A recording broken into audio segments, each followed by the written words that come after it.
Jagdale madam नमस्कार. एक 10 second आपण वेट करूयात. आपले नवे सहकारी पण जॉइन होत आहेत आणि एक सुरुवात करूयात. एक चांगली सुरुवात करूयात. आज आपली नवीन बॅच आहे.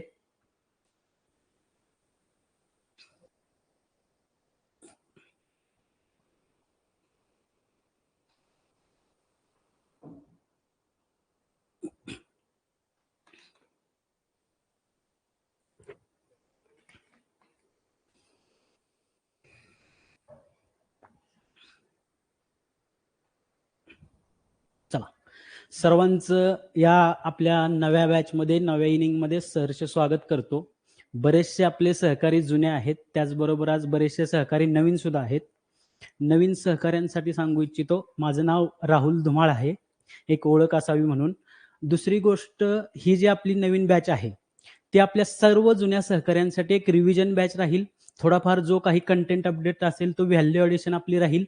आणि आपल्या नवीन सहकाऱ्यांसाठी सांगतो की आपली जी बॅच होईल ती एकदम परीक्षा ओरिएंटेड, एक्झाम ओरिएंटेड होईल. परीक्षेपेक्षा जास्त इकडं तिकडं करायचं नाही. आपला फोकस परीक्षा, सिलेबसचा पॉइंट, त्याच्या अनुषंगानं त्याच्या भोवती फिरणारे मुद्दे, याच्या पलीकडे जायचं नाही. कोण कुठं काय घेते याच्याशी काही आपल्याला घेणं देणं नाही. नमस्कार सरजी. मग आज आपण आपल्या पहिलं सेशन, आपल्या लिंबे सरांनी ऑलरेडी सिलेबसचं सेशन घेतलंय. ज्यांनी ते पाहिलं नसेल ते आपल्या रेकॉर्डिंगमध्ये आहे, ते पाहून घ्या सर्वांनी. व्यवस्थित तिथं सिलेबस आपला डिस्कस केलेला आहे सरांनी. आजचं काय आपलं, आज पहिलं सेशन थेट आपण अभ्यासक्रमाला सुरुवात करतोय. आजच्या पहिल्या सेशनमध्ये आपण काय घेणार आहे, राज्यघटना आणि शिक्षण, म्हणजेच आपल्या ज्या काही राज्यघटनेत शिक्षण विषयक तरतुदी त्या आपल्याला आज बघायच्यात. त्याच्या आधी आपण तो पहिला पॉइंट आहे हा आपला पेपर 2 मधला, त्यामध्ये कोणकोणते त्या सिलेबसमध्ये पॉइंट दिलेत ते बघूया. त्याचं मार्कांचं एकंदरीत डिस्ट्रीब्युशन कसं आहे ते पाहूयात आणि त्यानुसार ठरवायचं की किती खोलीत त्या पॉइंटला आपल्याला जायचंय, किती डेप्थ मध्ये तिथं उतरायचंय. उगाचच एखादा विषय खोदायचा म्हणून खोदायचा नाही. सिलेबस बघायचा, त्यातलं वेटेज बघायचं, साधारणतः अंदाज बांधून काय येऊ शकतं त्यानुसार पुढे जायचं. मग लेक्चर सुरू करण्याआधी सर्व नवीन सहकाऱ्यांचं, जुन्या सहकाऱ्यांचं स्वागत करतो. सर्वांना गुड इव्हिनिंग, नमस्कार. आणि आता आपल्या बॅचला आपण सुरुवात करतोय.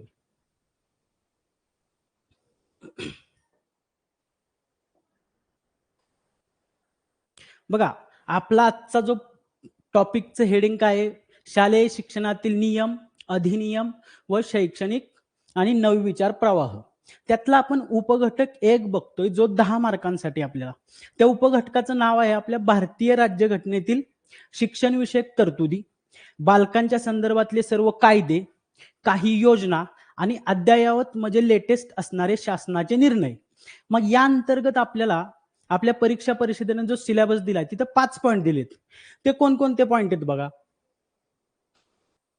तर बघा, हे पॉइंट आहेत आपल्या भारतीय राज्यघटनेतील शिक्षण विषयक तरतुदी, बालकांशी संबंधित सर्व कायदे, योजना, आपले लेटेस्ट निर्णय. यात 5 पॉइंट कोणते आहेत आपल्याला, भारतीय राज्यघटनेतील शिक्षण विषयक तरतुदी म्हणजे कलमांची माहिती सर्व नाही, आपल्याला जेवढं गरजेचं आहे तेवढंच पाहायचं. त्या कलमांची माहिती, त्यात काही दुरुस्त्या असतील तर त्या दुरुस्त्यांसह. हा पहिला पॉइंट आहे आपला जो आपण आज पाहणार आहे.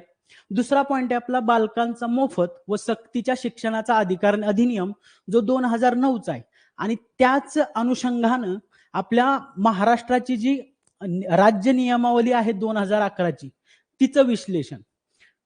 तिसरा पॉइंट आहे आपला बाल हक्क संरक्षण आयोग कायदा आणि त्याचं मग बालकांच्या विषयी जे काही सुरक्षा, भय, चिंता असतील ते त्याच्यावरचे उपाय.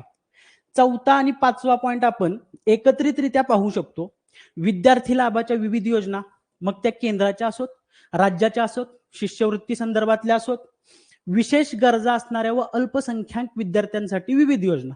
म्हणजे थोडक्यात हा चौथ्याचाच 5वा काय आहे, सब पॉइंट असल्यागत आहे.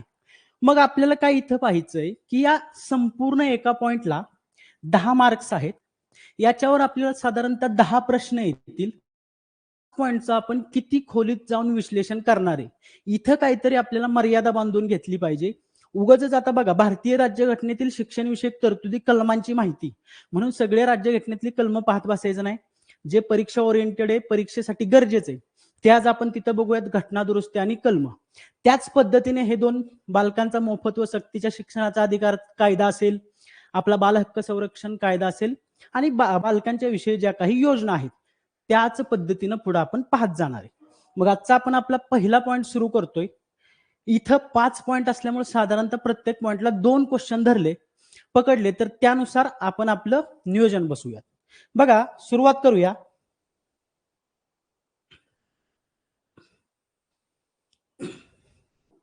आता थेट विषयाला सुरुवात करण्याआधी आपला जो विषय आहे आपण शिक्षणाविषयी पाहतोय.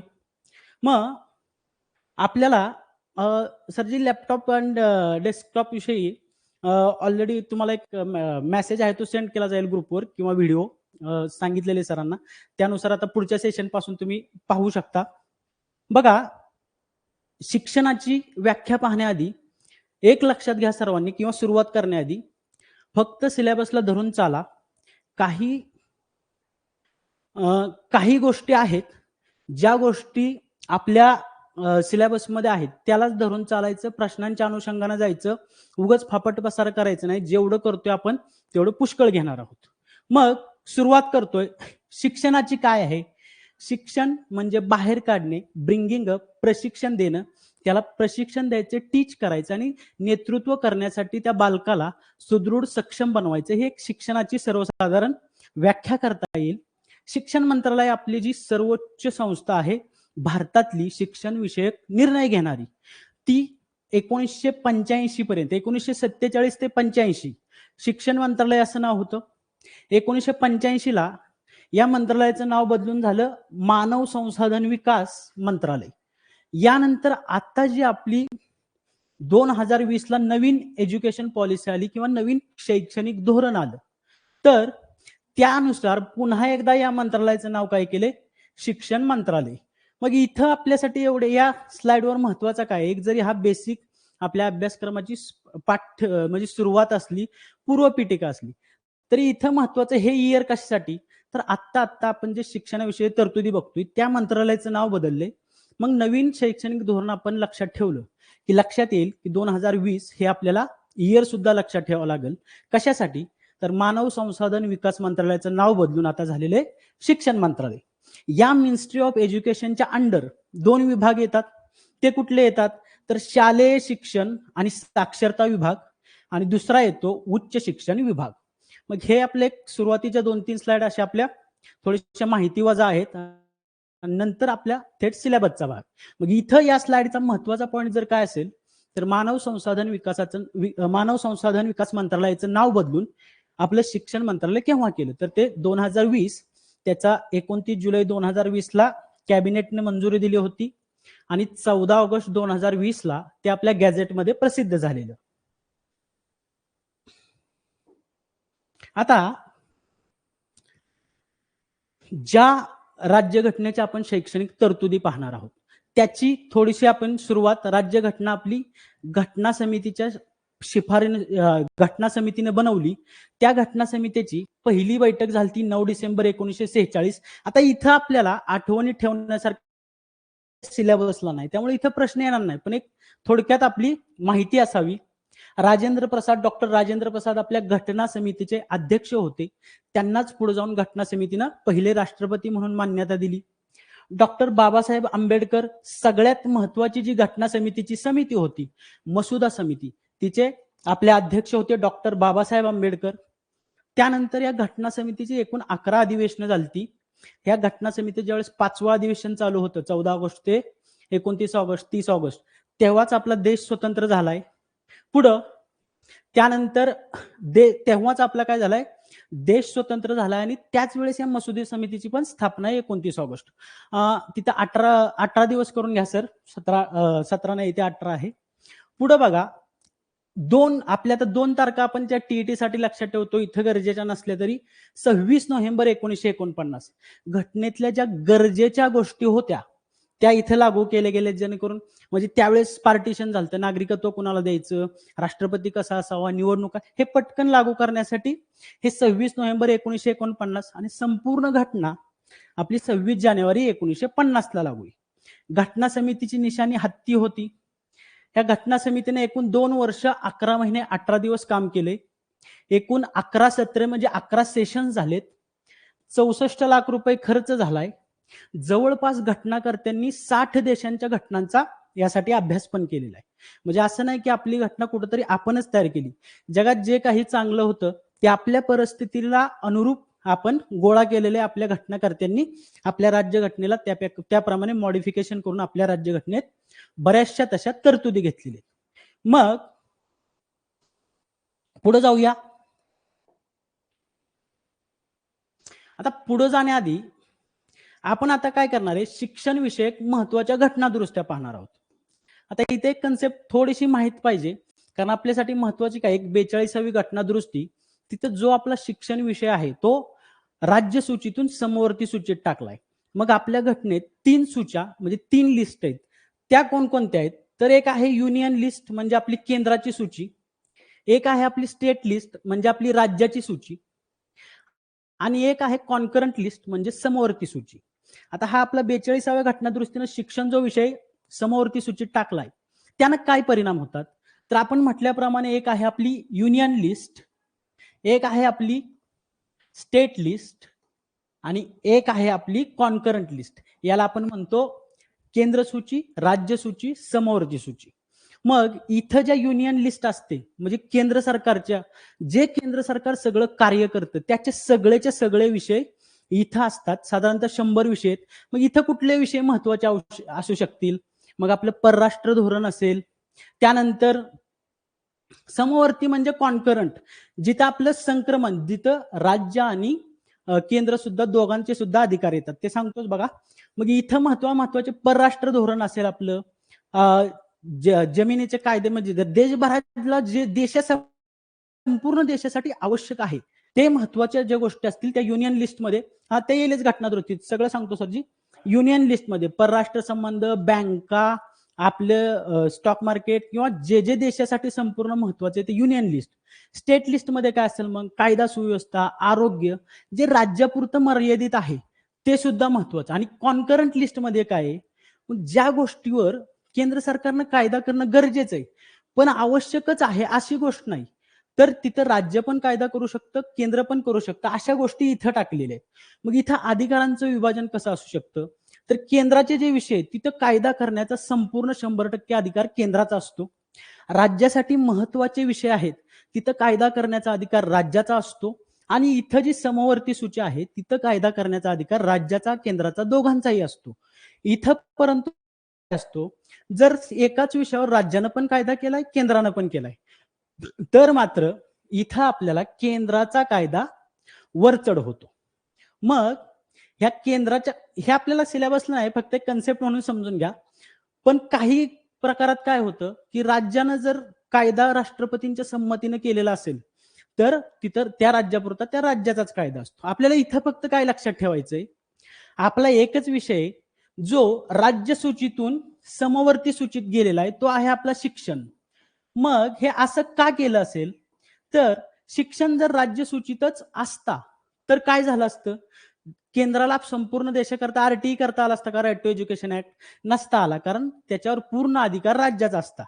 मग तो समवर्ती सूचीत टाकल्यानं काय झालं, केंद्र सरकार संपूर्ण देशासाठी आरटीई सारखा कायदा आणू शकलं. मग हा तो परिणाम आहे, एवढंच इथं आपल्याला समजून घ्यायचंय. मग आपल्यासाठी आवश्यक सिलेबसचे घटक पाहूया आपण. घटना दुरुस्त्या. आता घटना दुरुस्त्या सगळ्या बघायच्यात का, तर नाही, एक 3-4 महत्वाच्या घटना दुरुस्त्या आहेत, कारण या टॉपिकला साधारण 2 प्रश्न येतील आपल्या शैक्षणिक तरतुदीवर. मग इथून पुढं खरं आपलं महत्वाचं सेशन सुरू होतं, जे आपल्यासाठी महत्वाचं आहे.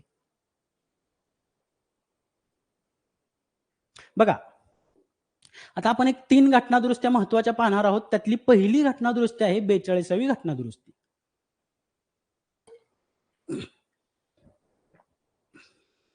ज्यासाठी आपण आधीच्या स्लाइडवर बघितलं समवर्ती सूची काय, राज्य सूची, केंद्र सूची, ती या घटना दुरुस्तीसाठी. 42वी घटना दुरुस्ती इंदिरा गांधींच्या काळात झालेली. याला मिनी कॉन्स्टिट्यूशन पण म्हणतात, कारण भरपूर दुरुस्त्या केल्यात. त्यातली आपल्यासाठी महत्वाची गोष्ट काय, शिक्षण, वनसंपदा, वन्यजीव, पक्षी यांचं संरक्षण, वजन व मापे आणि न्यायदानाचं प्रशासन. न्यायदानाचे कुठले, सर्वोच्च उच्च न्यायालय वगळून. हे 5 विषय काय केलेत, राज्य सूचीमधून समवर्ती सूचीत टाकलेत. मग इथं आपल्यासाठी महत्वाचं काय, शिक्षण हा विषय कोणत्या घटना दुरुस्तीनं राज्य सूचीतून काढलाय आणि आपल्या समवर्ती सूचीत म्हणजे कॉन्करंट लिस्टमध्ये टाकलेला आहे. तर ती घटनादुरुस्ती आपल्याला पाठच पाहिजे, कारण यामुळे शिक्षण व्यवस्थेवर खूप मोठा परिणाम झालेला आहे. मग हे असणार आहे आपला 42वा घटनादुरुस्ती कायदा 1976. इथं दोनच गोष्टी पाठ पाहिजेत, एक तर कोणत्या घटनादुरुस्तीनं आणि कोणता विषय. मग यासाठी ही आपल्याला घटनादुरुस्ती पहिली महत्वाची. इथं बाकी दुसरं काय बघायचं नाही, एकच शिक्षण हा विषय कोणत्या घटनादुरुस्तीनं समवर्ती सूचीत टाकला, तर तो 42वी घटनादुरुस्ती. आणि आधी कुठल्या सूचीत होता किंवा आधी कुठल्या लिस्टमध्ये होता, तर तो राज्य सूचीत होता. पुढे जाऊयात दुसरी घटनादुरुस्ती. घटनादुरुस्ती 3-4 संपवूयात आणि त्याची रिव्हिजन घेऊयात परत.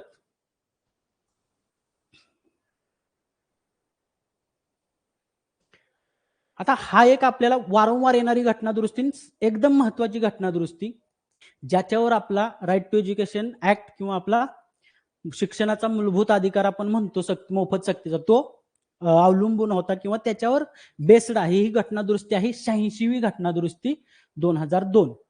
इथं आपल्याला काय काय बघायचंय, या घटनादुरुस्तीनं कोणती कलम ऍड झाली आपल्या राज्यघटनेत, एखाद्या कुठल्या कलमात बदल झालाय का, हे सगळं या घटनादुरुस्तीनुसार बघायचंय.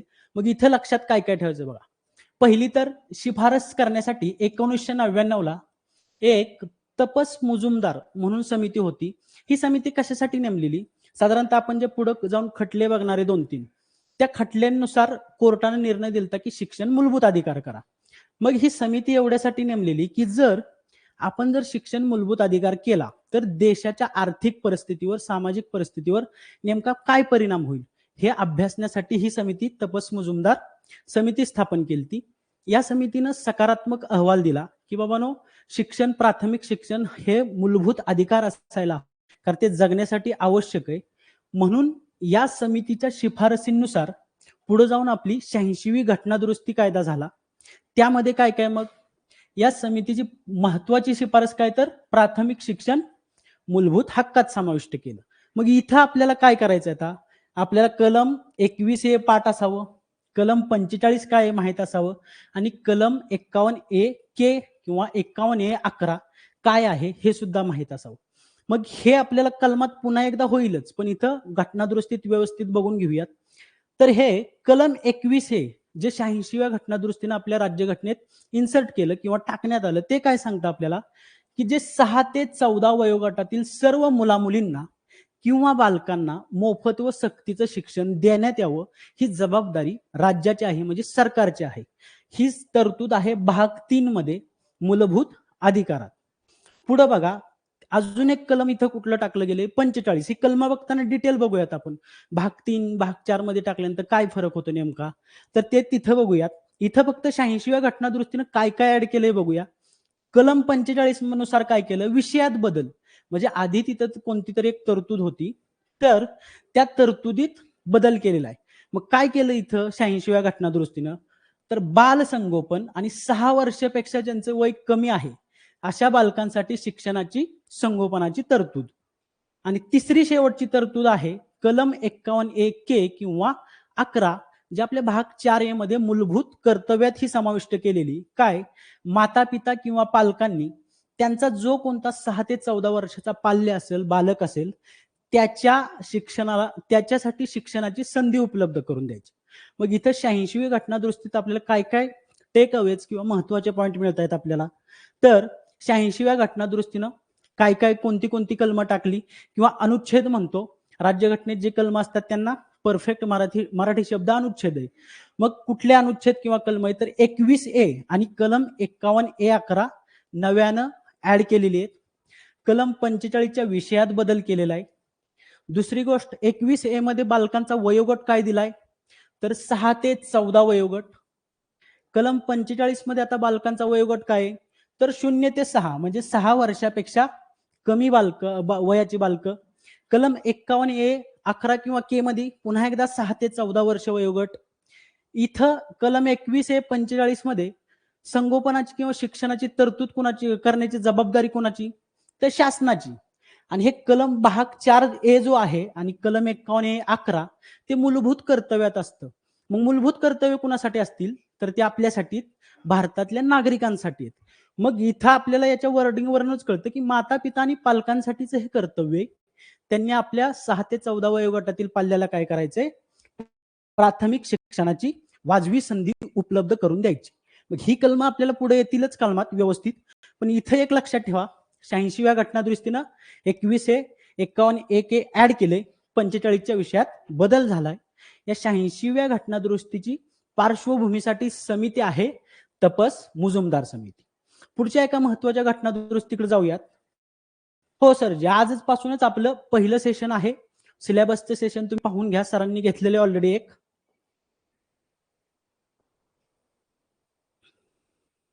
आता हा लेटेस्ट म्हणजे आत्ताचा कायदा आहे ईडब्ल्यूएस, आर्थिकदृष्ट्या मागासवर्गीय घटकांसाठीचा 103वी घटनादुरुस्ती कायदा किंवा 103वा घटनादुरुस्ती कायदा.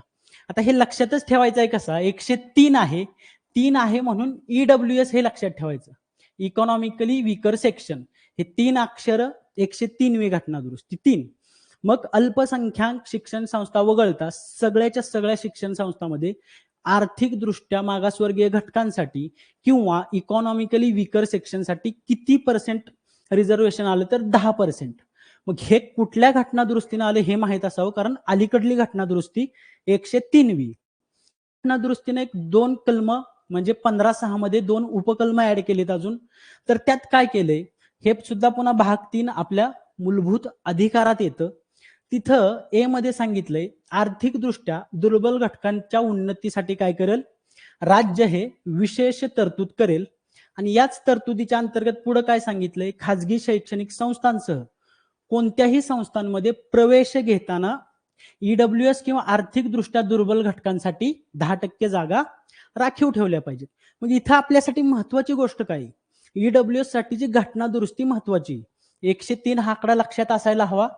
आर्थिकदृष्ट्या दुर्बल घटकांसाठीची जर घटनादुरुस्ती आली तर ती 103वी असणार. ती लक्षात कशी ठेवायची आपल्याला, 103 हा 3 आकडा आहे म्हणून ही 3 अक्षर आहेत, ईडब्ल्यूएस, इकॉनॉमिकली वीकर सेक्शन.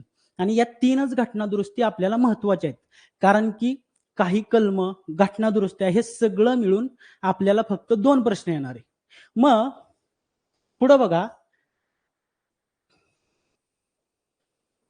पुन्हा एकदा आपण ह्या तिन्ही घटनादुरुस्त्या पुन्हा बघू आणि मग पुढे जाऊया. म्हणजे ह्या तिन्ही घटनादुरुस्त्या थोड्याशा आपल्या लक्षात राहतील, एका मिनिटात रिपीट करूयात, ज्यांच्यासाठी थोडं स्पीड झालं असेल किंवा कशासाठी, मग ते एक लक्षात येईल. आणि जास्तीचं करायचं नाही, एवढंच करायचंय, आजच्या घटकावर फक्त 2 प्रश्न येतील, कलम प्लस घटनादुरुस्त्या. मग बघा, इथं आपण 42वी घटनादुरुस्ती बघितलेली 1976ची. इथं आपल्यासाठी महत्वाची गोष्ट काय होती, तर 42व्या घटनादुरुस्तीने शिक्षणाविषयी काय केलं, तर शिक्षण हा विषय राज्य सूचीतून उचलला आणि कुठं टाकला, समवर्ती सूचीत. हेच आपल्याला पाहिजे 42व्या घटनादुरुस्तीत, बाकी काही नको. काय 5 विषय होते, त्यात राज्य सूचीमधून समवर्ती सूचीत शिक्षण टाकला. दुसरी घटनादुरुस्ती आपण कोणती पाहिली, तर 86वी घटनादुरुस्ती. ही महत्वाची घटनादुरुस्ती आहे. कशासाठी, तर शिक्षणाचा हक्क इथं मूलभूत अधिकार झाला. आणि याच घटनादुरुस्तीनुसार पुढे जाऊन आपला राईट टू एज्युकेशन ऍक्ट आलेला आहे. त्यामुळे ही घटनादुरुस्ती सुद्धा आपल्याला महत्वाची आहे.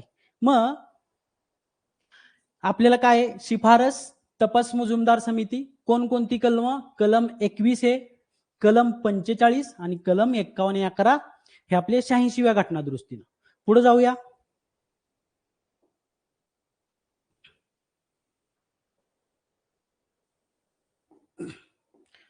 एकशे 3वा घटनादुरुस्ती कायदा आपल्यासाठी का महत्वाचा आहे, तर तपास मुजुमदार समितीने काय केलं, जी शिक्षणाचा मूलभूत अधिकार 86वी घटनादुरुस्ती करायची होती. मग मूलभूत अधिकार शिक्षणाचा केल्यानंतर आपल्या देशावर काय आर्थिक परिणाम होतील त्याचं विश्लेषण केलं आणि काय सामाजिक परिणाम, आणि मग सकारात्मक अहवाल देऊन सांगितलं की मूलभूत शिक्षण गरजेचं आहे. मग त्याच्या रिक्वेस्टनुसार आपल्याला पुढे जाऊन हे आलेली घटनादुरुस्ती. मग इथं 103वा घटनादुरुस्ती कायदा किंवा काय म्हणतोय आपल्याला, अल्पसंख्याक शिक्षण संस्था वगळता ईडब्ल्यूएस साठी 10% आरक्षण. इथं कलम 15/6 मध्ये ए आणि बी त्यासाठी ऍड केली. ह्या 3 घटना आपल्यासाठी महत्वाच्या आहेत. पुढे जाऊया. आता एक 2-3 आपले 1 लाइनर क्वेश्चन आहेत, सर्वांनी कमेंट करायचे. एक रिव्हिजन म्हणून पहिला करायचंय पहिल्यांदा. 1985 साली स्थापन झालेल्या मानव संसाधन मंत्रालयाचे नाव कोणत्या वर्षी बदलून शिक्षण मंत्रालय असे करण्यात आले?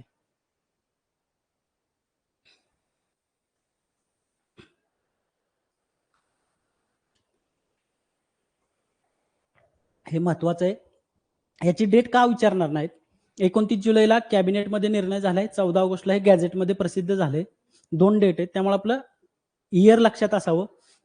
नवीन शैक्षणिक धोरण लक्षात ठेवायचं आणि त्याच वेळेस मग हे आपल्याला 2020. पुढचा आहे बघा, कोणत्या समितीच्या कामाचा परिणाम म्हणून राज्यघटनेमध्ये मूलभूत शिक्षणाचा हक्क देणारं कलम 21A समाविष्ट करण्यात आलं?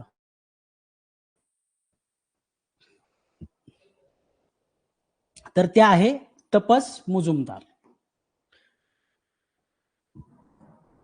तिसरा क्वेश्चन आहे आपल्यासाठी, राज्यघटनेतील कलम 51A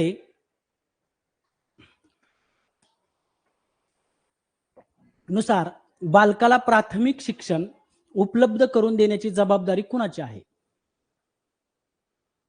तर पालकांची, म्हणजे पॅरेंट्सची आपल्या. चला पुढे जाऊया.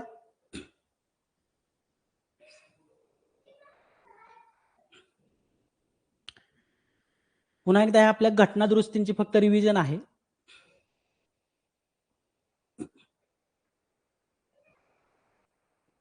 शहाऐंशीव्या घटना दुरुस्तीविषयी आधी कमेंट करायच्यात सर्वांनी. भाग 3 मधील कलम कोणता आहे 86व्या घटना दुरुस्तीनं टाकलेलं किंवा इन्सर्ट केलेलं? त्याचा वयोगट कुठला? भाग 4 मधलं आपलं कलम कुठला आहे? त्यानंतर भाग 4A मधील कलम आणि वयोगट, सगळ्यांचा वयोगट आणि कलम 86व्या घटना दुरुस्तीची, हे आधी सगळं करायचंय आपलं. सर्वांनी कमेंट करायचे.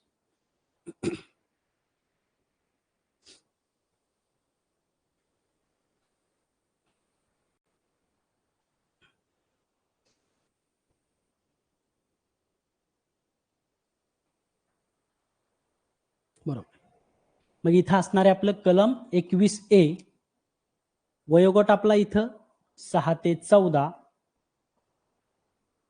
भाग 4 मधील कलम आणि त्याचा वयोगट सांगायचा आहे लगेच.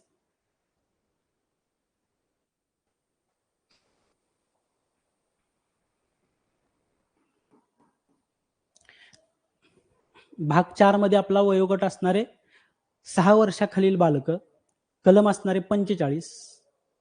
आणि शेवटी भाग 4A मधील म्हणजे मूलभूत कर्तव्यातील आपलं कलम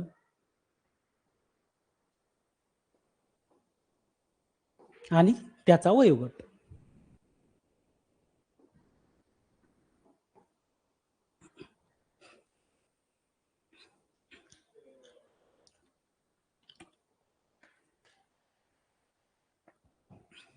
बरोबर. त्यानंतर आपल्या 42व्या घटना दुरुस्तीनं महत्वाची काय गोष्ट केलेली आहे ते एक कमेंट करायचंय. आणि 103वी घटना दुरुस्ती कुणासाठी आहे?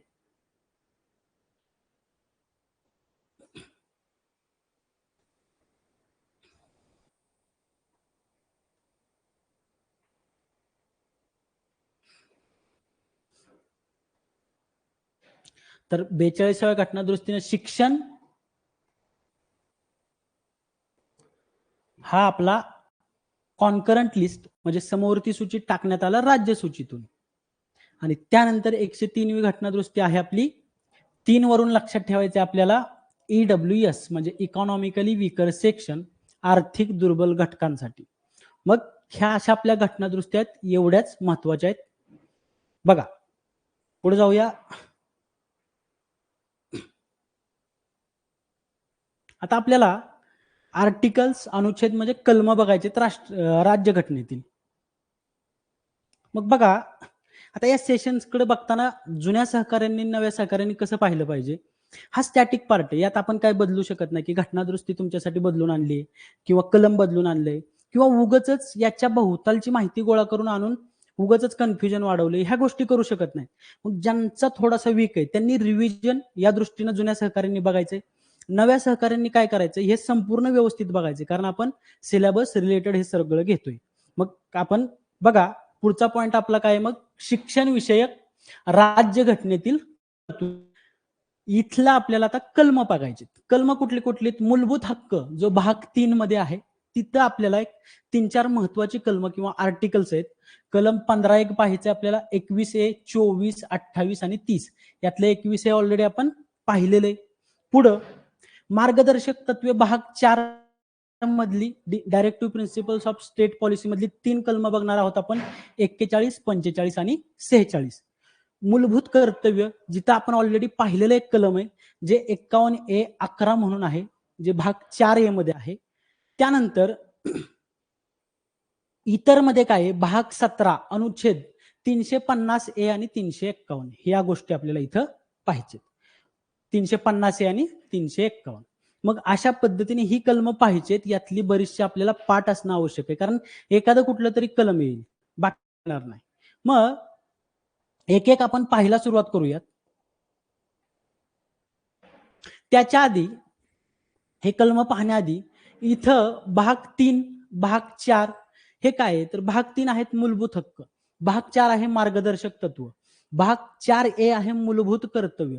मग इथं कलम जर असतील तर त्यांचा नेमका परिणाम काय होतो, जे आपल्या अभ्यासात नसलं तरी एक त्याची आपल्याला पार्श्वभूमी माहित असावी. मग एका मिनिटात फक्त समजून घेऊयात ते. बघा, भाग 3, भाग 4 आणि 4A इथं फरक काय होतो, जर भाग 3 मध्ये कुठलीही तरतूद असेल, जशी आपल्या आता 86व्या घटनादुरुस्तीनं 21A केलेली आहे, जिथं 6 ते 14 वयोगटात प्राथमिक शिक्षण देणं आपल्याला बंधनकारक आहे. मग हे बंधनकारक कुणावर आहे? सरकारवर. मग हे जर आपल्याला प्राथमिक मूलभूत शिक्षण सक्तीचं मोफत मिळत नसेल, तर हे आपला मूलभूत हक्क आपण सरकार पाळत नाही किंवा आपल्याला मूलभूत हक्क मिळत नाही, यासाठी आपण थेट सुप्रीम कोर्टात जाऊ शकतो कलम 32 नुसार, जे आपण टीईटीला बघितलेलं बघा, कलम 32. इथं भाग 4A मध्ये तसं नाही. भाग 4A मध्ये काय आहे? मार्गदर्शक तत्व, नावातच आहे मार्गदर्शक तत्व. मग इथं जी कुठली कलम आपण पाहणार आहोत, 41 झालं, 42 झालं किंवा 45 कलम, तर इथं सरकारनं आपल्यासाठी या तरतुदी लागू कराव्यात अशी अपेक्षा आहे, पण ते बंधनकारक नाहीये. कारण काय, देश आपला ज्यावेळेस स्वतंत्र झाला त्यावेळेस तेवढे रिसोर्सेस नव्हते की सरकार सगळंच वन टाइम लागू करेल. मग असं सरकारच्या इच्छेवर किंवा सरकार भविष्यात ह्या गोष्टी अवलंबल किंवा आपल्या प्रत्यक्षात आणल, यासाठीच्या काही ज्या तरतुदी आहेत त्या directive principles of state policy या शीर्षकाखाली भाग 4 मध्ये टाकलेले आहेत. म्हणजे इथं जरी सरकारनं काही ऍक्शन नाही केली तर याच्या विरुद्ध आपण कुठल्याही कोर्टात जाऊ शकत नाही, जरी ह्या दोन्ही सरकारनंच राबवायच्या, भाग 3 आणि 4. आणि भाग 4A मध्ये काय आहे, तर कर्तव्य आहेत. मग कर्तव्य कुणाची आहेत? ते आपली नागरिकांची. मग इथं आपल्याला 11 कर्तव्यातलं फक्त एकच महत्वाचं आहे, 51A किंवा 11, जिथं पालकांना बंधनकारक आहे की त्यांनी त्यांच्या पाल्याला प्राथमिक शिक्षण मिळवून द्यायचंय. मग इथं सुद्धा हे काय, याच्या विरुद्ध कोर्टात जाता येत नाही. कोर्टात फक्त आपण इथंच जाऊ शकतो मूलभूत हक्क जर आपला मिळाला नाही तर.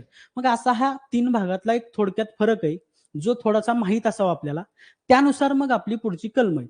मग इतर आपल्याला 2 कलम आहेत, भाग 17 मधली 350A, 351, ती सुद्धा आपण पाहायची. पुढे जाऊया, मग आपण एक एक करत आता आपली आर्टिकल्स पाहूया.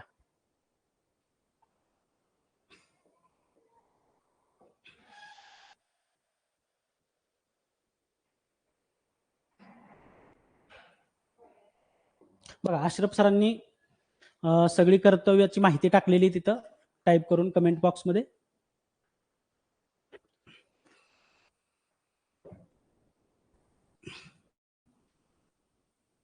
आता पहिल्यांदा आपण मूलभूत अधिकारातली जी गरजेची ती कलम बघूयात. मूलभूत अधिकारातली सर्वसाधारण 21 हे तर महत्वाचंच आहे आपल्याला. त्यानंतर 28, 29, 30 ही 4 कलम खूप महत्वाची आहेत.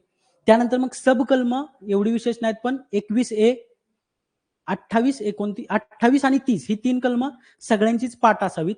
आणि लेटेस्ट हे 15/6 हे आर्थिक दृष्ट्या दुर्बल घटकांसाठीचे 4थं कलम.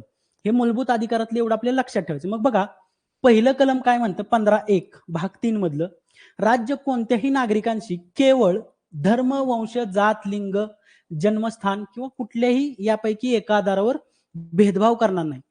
इथं हा केवळ शब्द महत्वाचा असतो. केवळ कशासाठी महत्वाचं आहे? राज्य भेदभाव करू शकतं. एखाद्या गोष्टीसाठी एखादी पात्रता लागू करू शकतं, की समजा एखाद्या टेक्निकल इन्स्टिट्यूटला एखादा शिक्षक भरती करायचा आहे, तर त्याला ती टेक्निकल डिग्री पाहिजे असं राज्य अट घालू शकतं. पण केवळ तो कुठल्या धर्माचा आहे, कुठल्या वंशाचा आहे, जातीचा आहे किंवा एका वेगळ्या लिंगाचा आहे किंवा जन्मस्थान त्याचे वेगळं आहे, याच्यावरून राज्य सरकार त्याचा भेदभाव करू शकत नाही.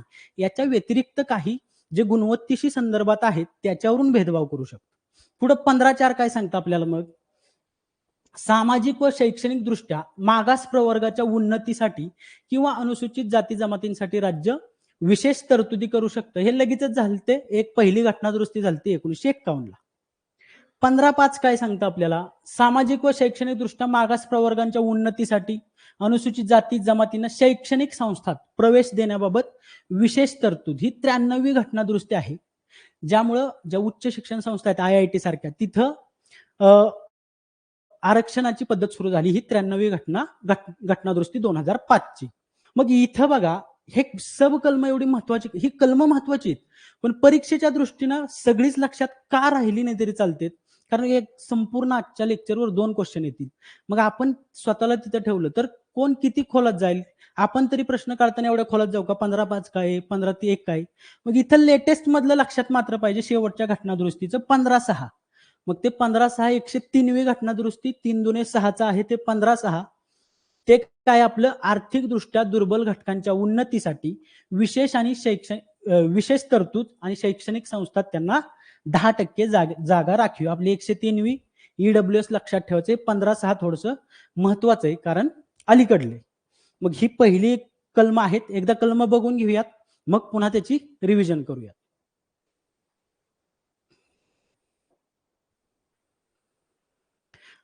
आता हे आपण 21 हे ऑलरेडी पाहिलेलं आहे. 21 हे आपलं कोणत्या घटना दुरुस्तीने टाकलेले? तर 86व्या घटना दुरुस्तीनं. शिक्षणाचा हक्क, ते 21 हे आपल्याला नंबर महत्वाचा आहे. त्याच्यात जी इन्फॉर्मेशन आहे, इन्फॉर्मेशन म्हणजे काय? वयोगट महत्वाचा आहे. 6 ते 14 वर्ष वयोगटातील सर्व बालकांना इथं मोफत आणि सक्तीच्या शिक्षणाची तरतूद केली. मग हे आपल्याला दोन्ही लक्षात ठेवायचंय. 86वी घटना दुरुस्ती 6 ते 14 वयोगट.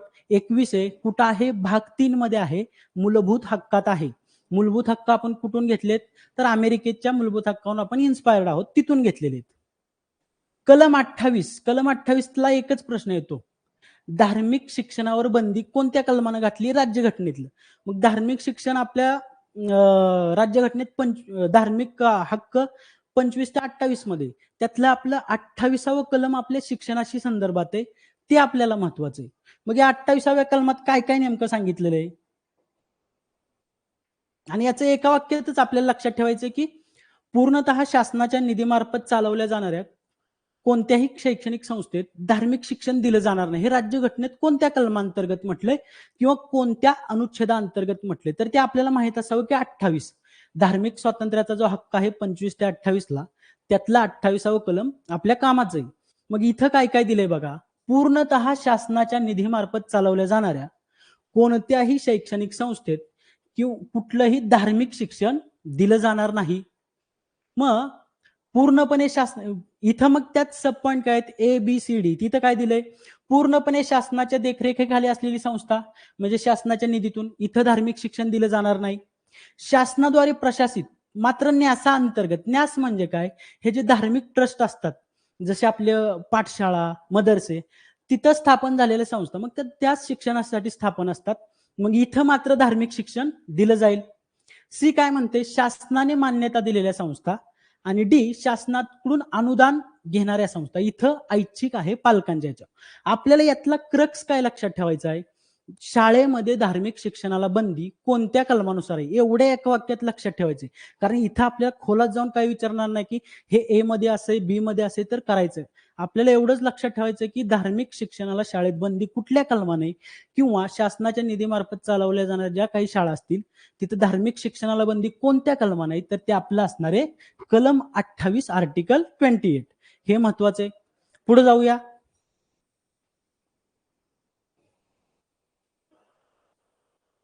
पुढचा अधिकार आहे आपला मूलभूत हक्कातला सांस्कृतिक आणि शैक्षणिक अधिकार. मग हा आपण 2 कलमात पाहतो.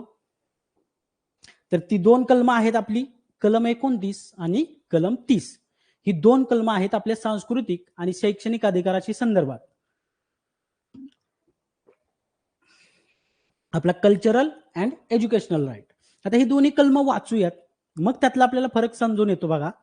तर कलम 29 काय सांगतं आपल्याला, भारताच्या कोणत्याही भागात राहणाऱ्या ज्या नागरिकांची स्वतःची वेगळी भाषा आहे, त्यांची वेगळी लिपी आहे किंवा संस्कृती आहे, अशा नागरिकांच्या समूहाला, इथं शब्दाचं वर्डिंग काय आहे, नागरिकांच्या समूहाला त्यांची संस्कृती, भाषा, लिपी जतन करण्याचा अधिकार आहे किंवा जतन करण्याचा हक्क आहे.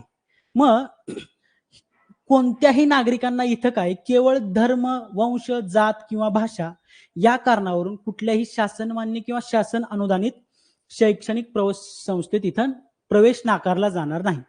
थोडक्यात इथं काय, भारतात जे कुठले समूह असतील, आता या नागरिकांचा समूह याच्यावरून आपल्याला काय सूचित होतं, तर इथं आपला समूह अल्पसंख्याक असू शकतो, बहुसंख्याक असू शकतो, तो कोणताही असू शकतो. म्हणजे हे जवळपास सर्वच नागरिकांना लागू असणारं कलम आहे 29. पण 30च्या बाबतीत पुढे गेल्यानंतर तसं नाही, ते फक्त भाषिक अल्पसंख्याक आपल्या आहे, धार्मिक आणि भाषिक अल्पसंख्याकांना. मग बघा इथं आपल्याला भाषा, लिपी, संस्कृती जतन करण्याचा हक्क कुठं आहे, कलम 29 मध्ये. मग कलम 30 काय सांगते आपल्याला, आणि मग त्यातला दोन्हीतला फरक बघूया.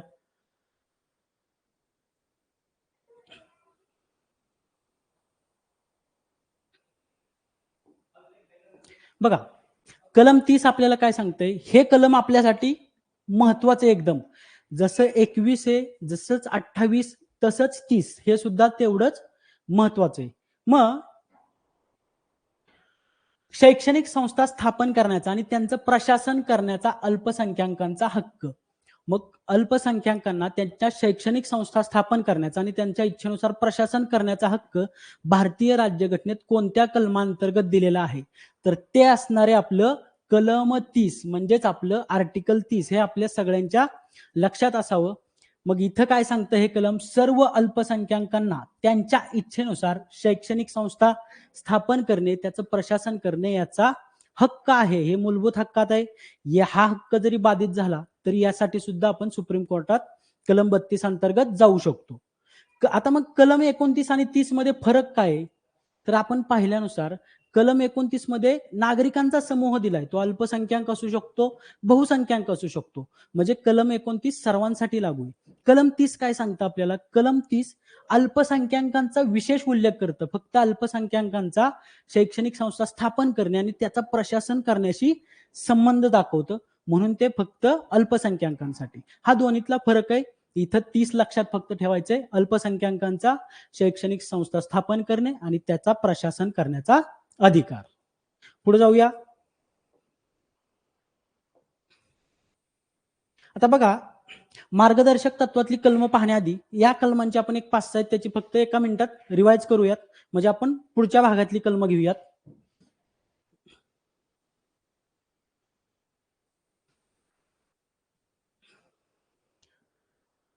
कारण ही फक्त भाग 3 मधली आपली मूलभूत अधिकारातली कलम आहेत.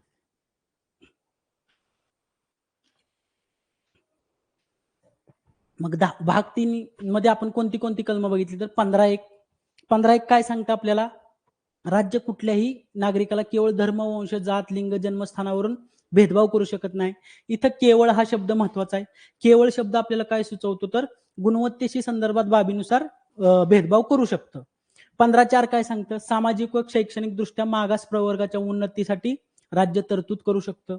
15-5 पुन्हा तेच, अनुसूचित जाती जमातींना किंवा मागास प्रवर्गांना शैक्षणिक संस्थात प्रवेश देण्यासंदर्भातलं होतं. 93वी घटना दुरुस्ती होती. आणि अलीकडचं असल्यामुळे आपल्यासाठी महत्वाचं आहे 15-6 EWS लक्षात ठेवायचं.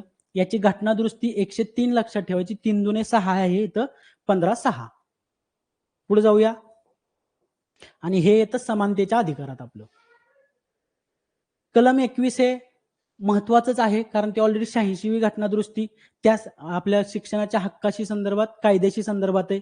इथं 21A महत्वाचं आहे, त्याचा वयोगट सुद्धा महत्वाचा आहे आपला 6 ते 14. पुढे बघा कलम 28, शासनाच्या निधीतून चालवलेल्या शैक्षणिक संस्थात धार्मिक शिक्षण देण्याला प्रतिबंध कोणत्या कलमांतर्गत आहे असं विचारलं तर ते कलम 28 माहीत असावं, हे सुद्धा महत्वाचं आहे.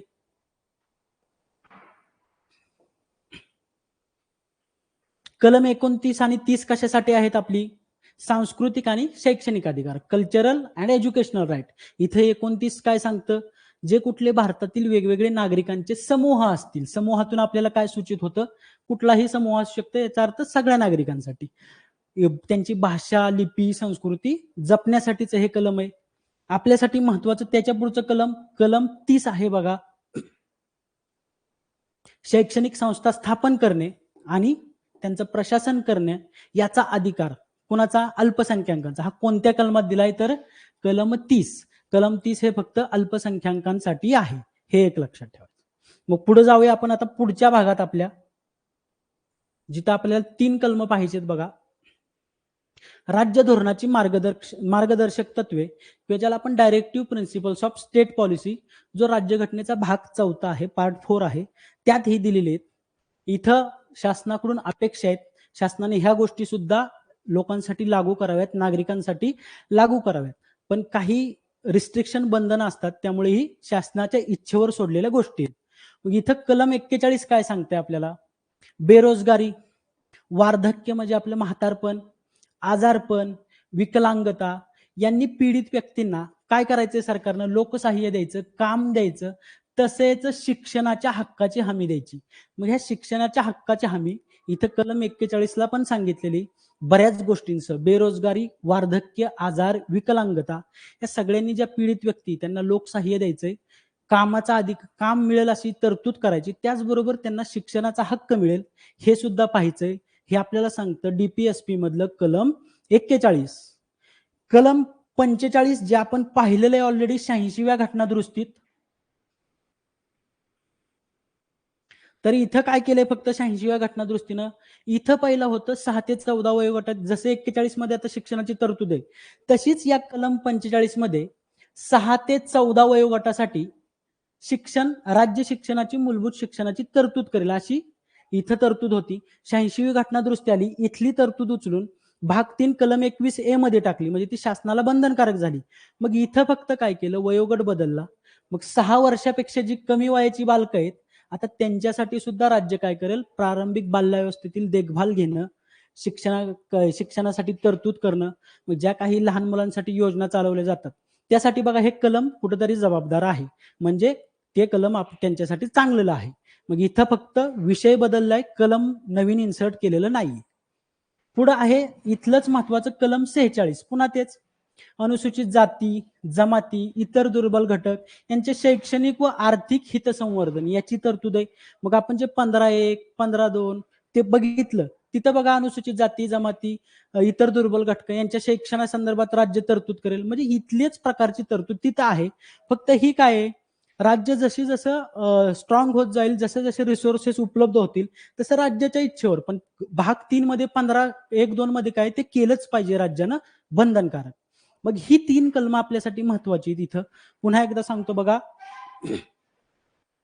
या सर्व कलमांमध्ये आयएमपी शेवटी सांगतो एक 5 ते 6 कलम लक्षात ठेवायचे आपल्याला.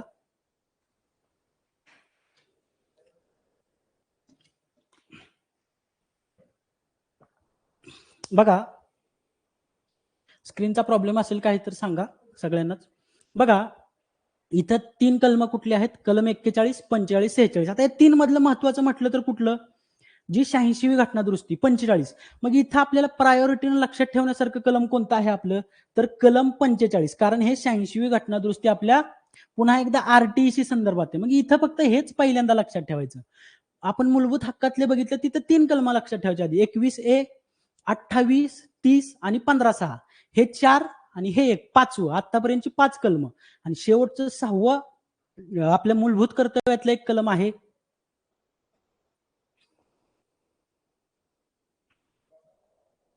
जे आपण 86व्या घटनादुरुस्तीतच बघितलेलं आहे, भाग 4 मधलं जो पालकांचा मूलभूत अधिकार होता 51A, 11 जे 86वी घटनादुरुस्तीने टाकलेलं आहे. मग ते सुद्धा आपल्यासाठी महत्वाचे. अशी ही 5-6 कलम आणि या भागांच्या बाहेर असणारी 2 कलम आपण कशासाठी घेतलेत? मग बघा इथं अधिकृत भाषा म्हणून आपला भाग 17 आहे, ऑफिशियल लँग्वेज, कलम 343 ते 351 पर्यंत आहे. मग कलम 39 काय आहे सर? तिथं ई आणि एफ ही 2 कलम आपल्यासाठी महत्वाची होती. पण ती पुन्हा एकदा सब कलम आहेत डायरेक्टिव्ह प्रिन्सिपलची. पुन्हा एकदा ती ऑलरेडी मूलभूत हक्कात समाविष्ट झालीत. ई मध्ये काय आहे, कामगारांचं आणि बालकांचं पिळवणूक नाही झाली पाहिजे, त्यांना विकासाची संधी मिळली पाहिजे.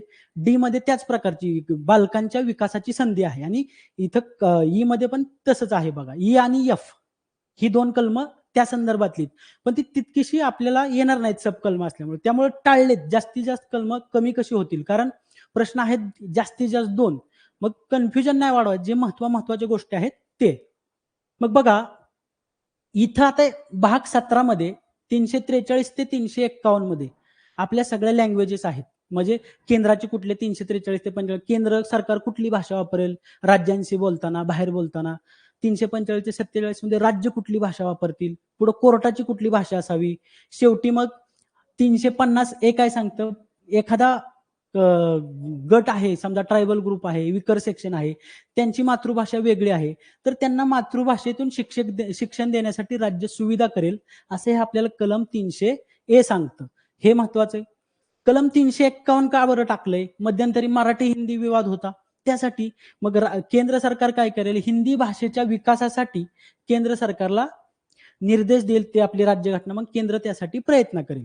मग ही दोन कलम आहेत. इथलं 350 ए थोडंफार माहित असावं, पण सगळ्यात महत्वाची कलम 3 ते 4 म्हटलं तर पहिल्यांदा प्रायोरिटीनं कोणती लक्षात ठेवायची बघा, मग बाकीची.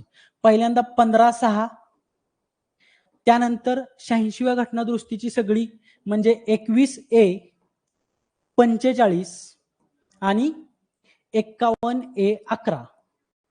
त्यानंतर धार्मिक शिक्षणाला प्रतिबंध 28, अल्पसंख्याकांना त्यांच्या शैक्षणिक संस्था स्थापन करायचे, त्याचं प्रशासन करायचं, कलम 30. ही आधी एवढी कलम आपल्याला लक्षात राहिली पाहिजेत, कारण हे गरजेचंच आहे. हे महत्वाची कलम आहेत आपली आणि हे लक्षात राहणं आपल्याला प्रायोरिटी असायला पाहिजे. मग ही 5-6 कलम लक्षात राहिली तर बाकीकडे जायचंय. 350 हे कंपल्सरी नाही, म्हणूनच ते भाग 17 आहे. ते एक निर्देश आहेत, कुठं कुठं राष्ट्रपती निर्देश देऊ शकतात. कंपल्सरी फक्त भाग 3 मध्ये येतं बघा सर, मूलभूत हक्कात. त्यासाठी मग बघा 350 आहे, 350 बी ला मग तसाच अल्पसंख्याक अधिकारी आहे, अशा बऱ्याच गोष्टी आहेत.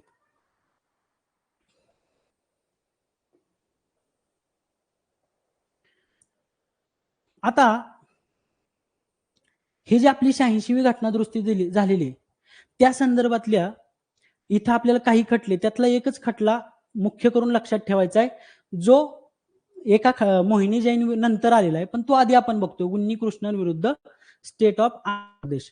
इथं या खटल्यातच योग्यरित्या प्राथमिक शिक्षण हा मूलभूत हक्क असावा असं सांगितलं. याच्या आधीचा जो मोहिनी जैन खटला होता तो आधी बघूया वाटल्यास. तो मोहिनी जैन खटला याच्या आधी होता. एक मोहिनी जैन उत्तर प्रदेशच्या स्टुडंट होत्या, ज्यांनी कर्नाटकच्या सरकारी शिक्षण संस्थेत मेडिकलसाठी प्रवेश घेतलेला. 60,000 रुपये कॅपिटेशन फी, याच्यावरून तो वाद झालेला होता. मग इथं या खटल्यात मोहिनी जैन विरुद्ध कर्नाटक राज्य, कोर्टानं काय सांगितलं की शिक्षणाचा अधिकार हा जीवनाच्या अधिकारात येतो आणि व्यवस्थित जीवन जगण्यासाठी शिक्षण महत्वाचं आहे. पण इथे एक थोडीशी गफलत काय झाली, इथं अर्थ लावला गेला की सर्व शिक्षण, म्हणजे कोणतंही असू ते, मेडिकल, इंजिनिअरिंग, कुठल्याही प्रकारचं शिक्षण मूलभूत असावं, फ्री असावं. मग ते राज्याला परवडणारं नव्हतं किंवा राज्याला किंवा सरकारला झेपणार नव्हतं. मग त्यानंतर याची दुरुस्ती होऊन पुढचा खटला आपल्यासाठी महत्वाचा आला, तो आला आपला उन्नी कृष्णन विरुद्ध स्टेट ऑफ आंध्र प्रदेश 1993चा. मग इथं फक्त आपल्याला उन्नी कृष्णन विरुद्ध स्टेट ऑफ आंध्र प्रदेश ही केस लक्षात ठेवायची, कारण या खटल्यानं आपल्याला शिक्षणाचा अधिकार हा मूलभूत हक्कात समाविष्ट केला. सर्वोच्च न्यायालयाने काय सांगितलं, अनुच्छेद 21 अन्वये आपला जो जीवनाचा अधिकार आहे त्यात प्राथमिक शिक्षणाचा मूलभूत हक्क सुद्धा समाविष्ट होतो, तो जगण्यासाठी आवश्यक आहे. मग त्याचीच परिणिती किंवा परिणाम म्हणून कलम 21A आला आपल्या 86व्या घटना दुरुस्तीनं. मध्येच तपस मुजुमदार समिती त्यासाठी सरकारनं काय परिणाम होईल त्यासाठी नेमली. मग इथं मग ते 6 ते 14 वर्ष पूर्ण होईपर्यंत मोफत शिक्षण मिळण्याचा अधिकार प्राप्त झाला. त्यासाठी सगळ्यात जबाबदार खटला उन्नी कृष्णन विरुद्ध स्टेट ऑफ आंध्र प्रदेश, हे आपल्याला सर्वांना लक्षात ठेवायचे. त्याच्या आधीचा मोहिनी जैन विरुद्ध कर्नाटक राज्य, पण हा आपल्याला खटल्यात म्हटलं तर हा खटला खूप महत्वाचा.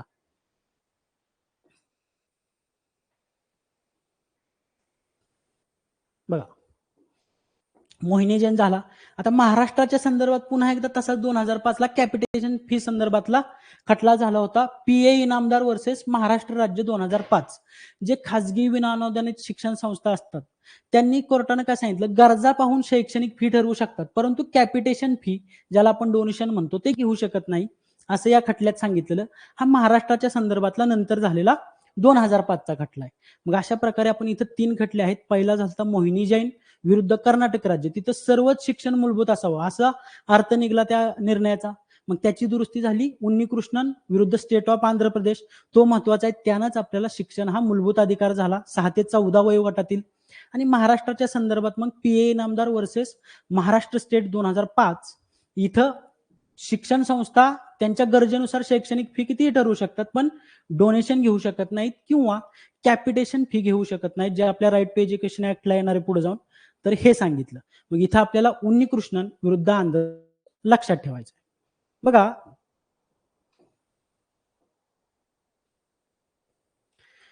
आता थोडेसे कमेंट करायचे शिक्षण विषयक राज्यसूचीतील ज्या काही तरतुदी आहेत. पहिला प्रश्न आहे बघा, शिक्षण विषय राज्यसूचीतून समवर्ती सूचित घटना दुरुस्ती पुन्हा आहे.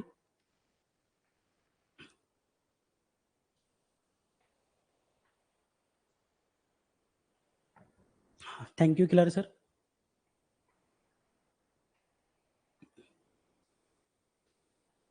आणि आता शैक्षणिक तरतुदी आतापर्यंत पाहिल्यात तेवढ्याच आपल्याला करायच्या, त्याच्या बाहेर जायचं नाही. कारण की 2 प्रश्न आहेत त्याच्यावरून आपल्याला अंदाज येतो की नक्की काय येऊ शकतं. मग इथं घटना दुरुस्ती आपली 42वी पहिली. दुसरा आहे कलम 21 प्राथमिक शिक्षणाची इथं जबाबदारी कोणाची आहे, तर इथं स्टेट म्हणजे राज्य सरकार. स्टेट आणि सेंट्रल दोन्हीची मिळून असते. जे काही पायाभूत सुविधासाठी सेंट्रल सुद्धा अनुदान देत असतं. शिक्षण देणं ही राज्याची जबाबदारी. आणि शेवटी कलम 51-11 प्राथमिक शिक्षणाची इथं जबाबदारी आपली असणार आहे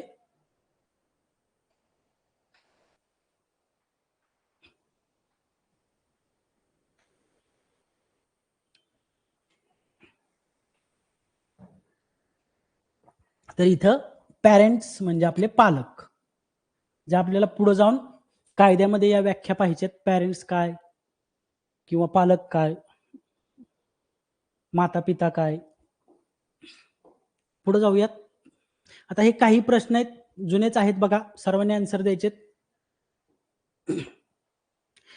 खालीलपैकी कोणत्या घटना दुरुस्तीमध्ये, आता हे क्वेश्चन रिपीट काय आहेत, इथंच पाठ झाल्या पाहिजेत गोष्टी. कोणत्या घटना दुरुस्तीने भारतीय राज्यघटनेतील कलम 45 या विषयामध्ये बदल करण्यात आला.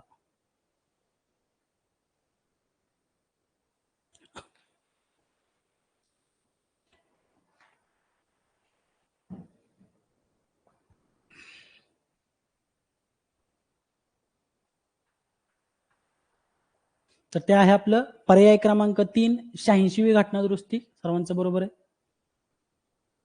पुढे जाऊया.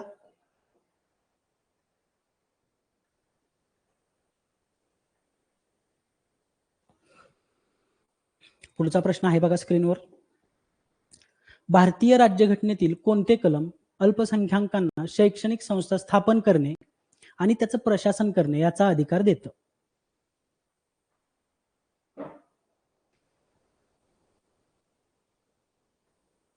तर ते कलम असणार आहे आपलं कलम 30, ज्याला मराठीत शब्द ऍक्च्युली अनुच्छेद आहे आर्टिकल 30. पर्याय 2.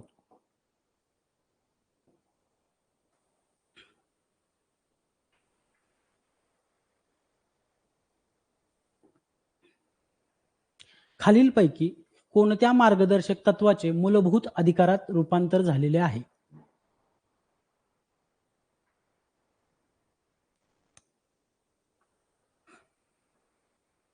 तर माहितीचा, चांगल्या पर्यावरणाचा, शिक्षणाचा काही मतदानाचा. तर हे आहे आपलं शिक्षणाचा अधिकार. माहितीचा अधिकार असेल, मतदानाचा अधिकार असेल, माहितीचा कायदेशीर आहे, मतदानाचा घटनात्मक आहे 326 नुसार.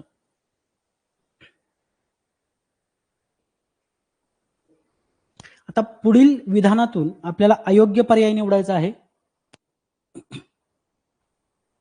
तर कलम 21A पहिला पर्याय सांगतो, 6 ते 14 वयोगटातील बालकांना प्राथमिक शिक्षण देणं ही राज्याची जबाबदारी. दुसरा पर्याय सांगतो, कलम 45 6 वर्ष वयापर्यंत बालकांच्या संगोपनाची आणि शिक्षणाची व्यवस्था करणं ही राज्याची जबाबदारी. कलम 3 पर्याय 3 सॉरी, कलम 51 ए 11 किंवा इथं के सुद्धा असू शकतं. 6 ते 14 वयोगटातील बालकांना प्राथमिक शिक्षण देणं राज्याची जबाबदारी. आणि चौथा कुठलाच पर्याय अयोग्य नाही. मग आपल्याला माहित असल्यानुसार काय सर्वांचे आन्सर 21 ए मध्ये वयोगट 6 ते 14 आहे. जबाबदारी राज्याची म्हणजे सरकारची. कलम 45 फक्त विषयात बदल झालता, 14 वरून 0 ते 6 वर्ष वयोगट झाला. मग हे सुद्धा बरोबर आहे. आणि जबाबदारी इथं सुद्धा राज्याची आहे. कलम 51 ए 11 किंवा के काय आहे, 6 ते 14 वयोगट बरोबर आहे. पण इथं जबाबदारी, इथं कलम 51 ए 11 कशात येतं, मूलभूत कर्तव्यात. कर्तव्य कुणाची, आपली नागरिकांची. त्यातलं हे आहे पालकांच्या कर्तव्यासंदर्भात. मग इथं जबाबदारी आहे पालकांची किंवा पॅरेंट्सची. म्हणून पर्याय 3.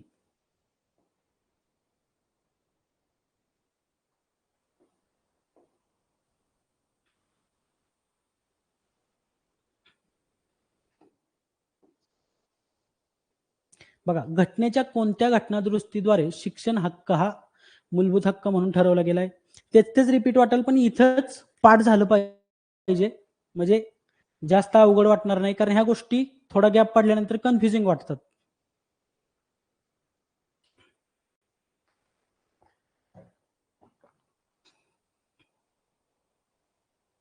तर हे आहे आपला 86वी घटनादुरुस्ती. यातली 42वी 103वी सुद्धा आपल्यासाठी गरजेची आहे. पर्याय क्रमांक 2.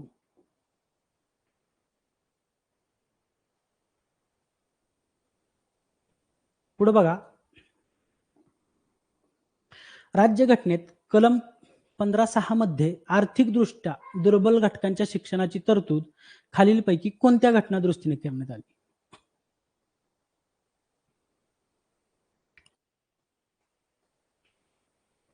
तर हे आपल्याला माहिती आहे, आर्थिकदृष्ट्या दुर्बल घटक म्हणजे EWS. EWS economical waker section अक्षर 3 होतात, म्हणून आपण ती 103वी घटनादुरुस्ती लक्षात ठेवायची. कलम विचारलं तर 3 दुने 6 म्हणून 15(6). अशा पद्धतीनं ही घटनादुरुस्ती आणि कलम इथंच आपल्याला आठवणीत ठेवायचे. पर्याय क्रमांक 1. पुढचा प्रश्न आहे,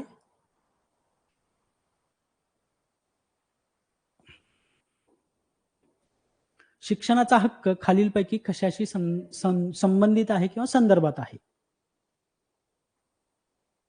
बरोबर सरजी, 2019 ची घटनादुरुस्ती आहे ती.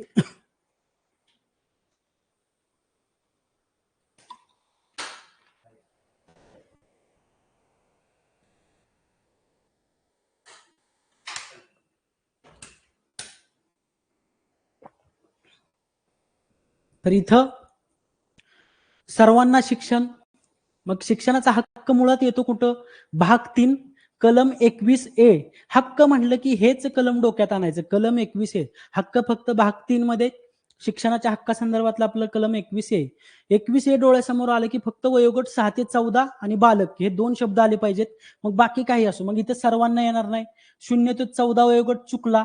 6 ते 14 वयोगटातील सर्व बालकांना मोफत व सक्तीचं शिक्षण हे बरोबर आहे. सर्व मुलींना येणार नाही, म्हणून इथं आपल्याला फक्त पर्याय क्रमांक 3 बरोबर.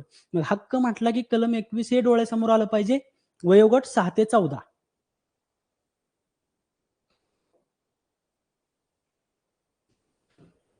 पुढचा प्रश्न आहे बघा, राज्यघटनेतील कलम आणि त्या संदर्भात दिलेला वयोगट याची आपल्याला अयोग्य जोडी ओळखायची आहे.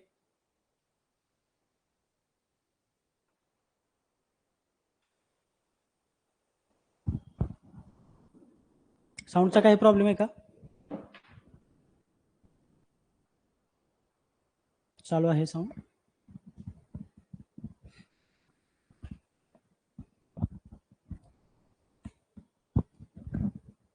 बघा, इथं वयोगट कलम 21 तर आपल्याला माहिती आहे, 21 येतात 6 ते 14.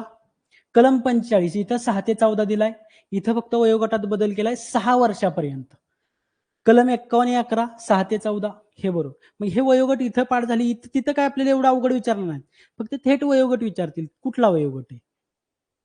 पुढे जाऊया,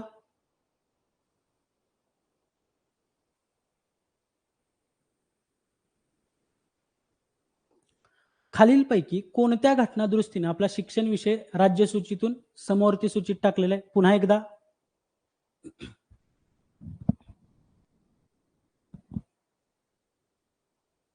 तर पुन्हा एकदा तीच घटनादुरुस्ती आपली 42वी 1976 समवर्ती सूची काय आहे, राज्य सूची आपण पाहिलेलं आहे. पर्याय 1.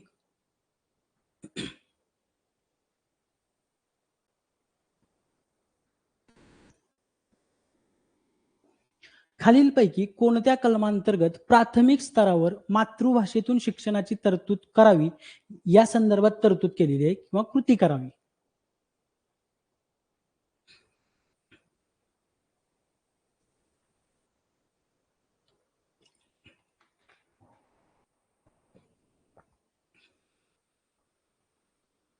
तर हे असणार एक आपलं कलम 350A. 350B ला अल्पसंख्याक विशेष अल्पसंख्याक अधिकारी आहे. 351 माहितीच आपलं हिंदी. 350 तक्रार अर्जात साधारणतः कुठल्या भाषा वापरायच्या त्या संदर्भातलं आहे ते.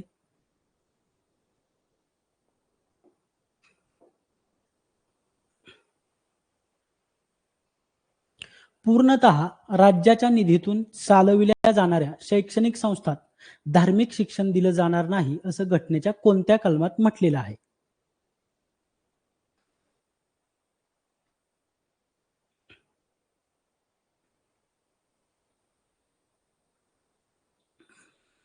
तर आपल्याला माहिती आहे धार्मिक शिक्षण म्हटलं की कलम 28. कलम 29 30 काय आपला सांस्कृतिक अधिकार, त्यात पण 30 महत्वाचे. कलम 15 बघितले 1 2 6. पर्याय क्रमांक आपला 4.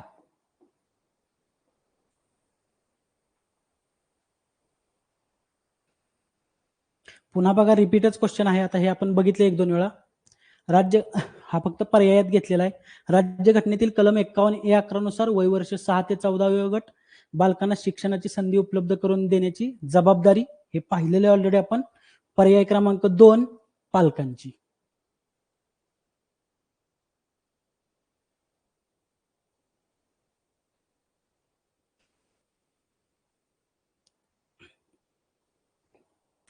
शहाऐंशीवी घटनादुरुस्ती 2002 खालीलपैकी कोणतं कलम भारतीय राज्यघटनेत समाविष्ट करण्यात आले नाही? क्वेश्चन वाचताना थोडंसं जपून वाचायचं. नाही, आहे, होय ते शब्द बघायचे, कारण आपल्याला बऱ्याच वेळा सोपा प्रश्नातच असं असतं आणि हक्काचा मार्क जाण्याची तिथंच चान्सेस असतात. त्यामुळे प्रश्न शेवटी काय दिले? अयोग्य आहे, योग्य आहे, नाही आहे, होय आहे, बरोबर आहे, चुकीचं आहे शब्द पाहिजे. मग इथं आपल्याला माहिती आहे 86व्या घटनादुरुस्तीनं 21A टाकलेलं आहे, 51A11 टाकलेले, पण कलम 21 आधीपासूनच आहे आपल्या राज्यघटनेत. पर्याय क्रमांक 2.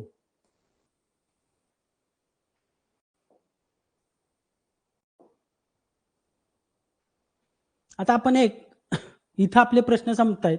आजच्या लेक्चरचं आपण रिव्हिजन किंवा समराइज करू. ज्या ज्यावेळी आता नव्या सहकाऱ्यांसाठी ही सूचना आहे, ज्या ज्यावेळी तुम्ही ही पीडीएफ ओपन कराल, एकदा वाचून झाल्यानंतर थेट या पेजला यायचं शेवटच्या. इथं आपण पाहिल्यानंतर आपल्याला काय आठवतंय का पाहायचं. मग घटनादुरुस्तीत गेलो, 42वी घटनादुरुस्ती म्हटलं की आठवलं पाहिजे शिक्षण गेला राज्य सूचीतून समवर्ती सूचीत. 86वी घटनादुरुस्ती म्हटलं की आठवलं पाहिजे कलम 21A वयोगट 6 ते 14. कलम 45चा वयोगट बदललाय, 6 केलाय. कलम 51A11 किंवा के टाकलंय, जबाबदारी पालकांवर दिली, वयोगट 6 ते 14. कलम 103 आलं, इथं 3 आहे म्हणून ही ईडब्ल्यूएस ची आहे, लक्षात ठेवायचं. 3 दुने 6, कलम 15 6 येणार तिथं. त्याच पद्धतीनं महत्वाच्या अनुच्छेदात आलो की आपण 15-6 आत्ताच बघितलं ईडब्ल्यूएस. कलम 21A 45 आणि 51A11 हे तिन्ही कलम पाहिली तरी लक्षात आलं पाहिजे. ही कशा संदर्भात आहेत आपल्या? तर 86व्या घटनादुरुस्तीने टाकलेत मूलभूत शिक्षणाच्या मूलभूत हक्कासंदर्भात. इथे 0 ते 6 वयोगटातल्या बालकांचं संगोपन, इथं पालकांची जबाबदारी. 28 म्हटलं की लक्षात आलं पाहिजे सरकारी निधीतून चालवलेल्या शाळात धार्मिक शिक्षणावर बंदी. फक्त एवढंच लक्षात ठेवायचं, धार्मिक शिक्षणावर बंदी. 30वं म्हटलं की लक्षात आलं पाहिजे सामाजिक सांस्कृतिक हक्क. शेवटी इकडं 350A कशासाठी? काही जे गट असतील त्यांच्या मातृभाषेतून शिक्षण द्यायचंय. 351 का घेतले आपण? सध्याचा मराठी हिंदी वाद होता, मग हिंदी भाषेचं प्रमोशन संदर्भातले 3 खटले पाहिले आपण. मोहिनी जैन विरुद्ध कर्नाटक राज्य, AP Inamdar versus Maharashtra state, त्यातला महत्वाचा आपला उन्नी कृष्णन विरुद्ध आंध्र प्रदेश राज्य जर शिक्षणाच्या मूलभूत हक्काविषयी आला तर. मग एवढीच रिव्हिजन करायची. एकदा पीडीएफ झालं, हे काय काय आठवते सतत पाहत राहायचं. एका पेजची रिव्हिजन आहे, 5 मिनिटाची रिव्हिजन. इथं आपल्याला 2 प्रश्न येणार आहेत. मग बघा, हे आपलं पहिलं सेशन होतं. मी पुन्हा एकदा सांगतो, जो स्टॅटिक पार्ट आहे तो जुन्या सहकाऱ्यांनी एक रिव्हिजन म्हणून पहा, जो तुमचा वीक आहे तिथं. आणि नवीन सहकाऱ्यांनी मात्र सगळं व्यवस्थित करायचं, कारण आपण परीक्षेच्या संदर्भात एकदम लिमिटेड सिलेबस आणतो, व्यवस्थित घेतो. एक्स्ट्रा उगच आगळपगळ घेऊन कन्फ्युजन वाढवण्यात काहीही पॉईंट नाही. जेवढं गरजेचं आहे तेवढं व्यवस्थित करायचं, फक्त कॉन्फिडेंटली करायचं. जे काय आहे ते आपल्या लक्षात आलं एकदा, आणि हे व्हायला लागलं की ऑटोमॅटिक आपला कॉन्फिडन्स बूस्ट होतो. अभ्यासाला सर्वांनी सुरुवात करा. काही लेक्चर विषयी तक्रार असेल किंवा स्पीड वगैरे, नवीन सहकारी जरूर सांगू शकतात कसं वाटलं लेक्चर. तुमचा अभिप्राय नेहमीच महत्वाचा असतो आमच्यासाठी. तर आपण आता इथं थांबवणार आहे. धन्यवाद मॅडम. उद्या आपण एक कायदा घेऊन येतोय पहिला. तर बघा, हे आपल्या पहिल्या सेशनमध्ये मी पुन्हा एकदा सर्वांचं स्वागत करतो. आपला प्रवास व्यवस्थित होईल, फक्त विश्वासानं तुम्ही करत राहा. इथं थांबतोय आपण. सर्वांना गुड नाईट. धन्यवाद. Thank you sir. सर्वांचे आभार.